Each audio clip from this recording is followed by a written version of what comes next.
Cette histoire-là m'a été racontée par mon oncle Steve.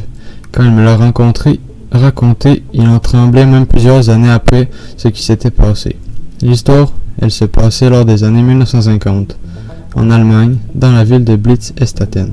Mon oncle était un grand fan d'exploration urbaine lors de ses glorieuses et jeunes années. Un matin, avec son meilleur ami Ludovic, ils partirent à la recherche d'une nouvelle bâtisse à visiter.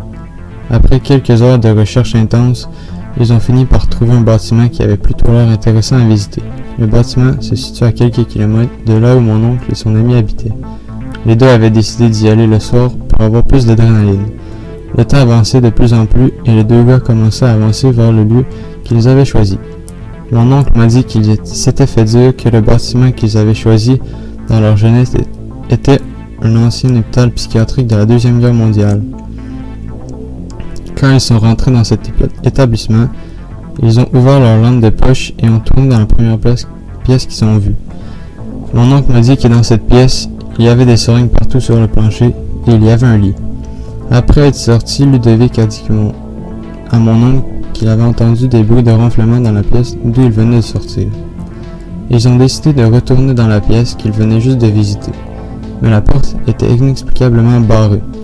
Steve m'a dit d'une voix tremblante que quand lui et Ludovic se sont retournés, ils ont vu une silhouette qui s'éloignait à pas lents et constants dans le couloir. Après quelques secondes, la silhouette avait disparu. Ils se sont dépêchés à entrer dans la pièce dont la porte était étonnamment barrée. Quand ils sont rentrés, ils ont remarqué que sur les murs, il y avait des traces de mains ensanglantées. Inquiets, ils sont partis à la course vers la sortie, mais en tournant le coin, ils voient un monsieur dans la fontaine qui se tenait droit comme un pic. Il marchait en boitant.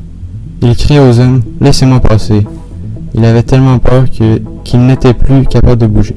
L'esprit a passé à travers de Ludovic. Après quelques secondes, ses vêtements étaient rendus pleins de sang. Terrorisés, les deux ont quitté le bâtiment à la course. Pendant qu'ils couraient, il a commencé à mouiller. Derrière eux, ils ont entendu une branche craquer.